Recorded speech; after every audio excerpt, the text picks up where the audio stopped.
Bismillah. Assalaamu calaykum waraxmatullaahi tacaala wabarakaatuh. Dhammaan ardayda kuwada xiran pageka Subxaanyo Creative waan idin salaamay. Ardayda kamid baa waxay isoo weydiiyeen caqabadan ama ciladan. Ciladan wax kale ma ahan.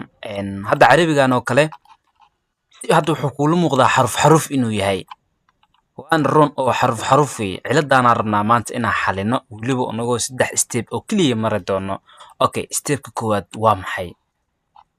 Stepka koowaad waxaad tegeysaa meesha ay ku qoran tahay edit. Kadib hoos baa imaanaysaa meesha ay ku qoran tahay performer. Ama keyboardkaada waxaa ka qaban kartaa Control K. Maxaa ku dhahay? Ama waxaad tegi kartaa edit oo waxaa ka dooran kartaa qaybta u dambeyso ay ku qoran tahay perform. Kadib waxaa kasii tegi doontaa meesha ku qoran tahay tape. Ama waxaad tegi kartaa general oo hadda waxaan ku dhahay Control K hadda automatically wuu kusoo baxaa. Control K ayaa leenahay. Markii sidaan daaqadan noola soo saaro daaqadan waxba ha ku wareerin iyo waxaa kaa qusaya inaad tagtid meesha ay ku qoran tahay tape. Tape markaad tagtid waxyaabahan baa kusoo baxaya. Waxyaabahan oo dhan sidooda u daakiyay meeshan ay ku qoran tahay show edit option fur. Kadib markaa furtid oo sidaas aad ka dhigatid okay deh. Okay, stepka labaad noo dhiman oo stepka u dambeeya ah inay la socotid ayaan rajeynayaa. Stepka u dambeeyo waxaad tegeysaa window markaad tagtid meesha ku qoran tahay tape ku dhufanaysaa. Kadib waxaa kasii tegeysaa ama kasii dooranaysaa meesha ku qoran tahay paragraph ama Alt Control T. Hadda isla qabanayna fiiriyaa. Alt Control T paragraph aan la soo saaraya. Maxaa ku dhahay? Paragraph aan la soo saaray.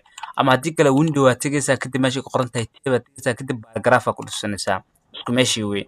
Kadib markii sidan ay tahay oo kale qoraalkaadi 3 mar klik siinaysaa ama highlight ama select aad soo saaranaysaa. Kadib meesha 3 calaamo soo markusin ardayo intaan keenaysa si fiican ugu fahantiin meeshan 3 calaamad ah. Halkaas baa klik siinaysaa kadib meeshan ay ku qoran tahay middle train aad ku dhufanaysaa klik baa siinaysaa. Automatically qoraalkaadi maxaa aragtaa in qoraalkaadi caadi laga dhigiyo xaraf uusan ahayn oo hadda uu dhameeshtiran yahay.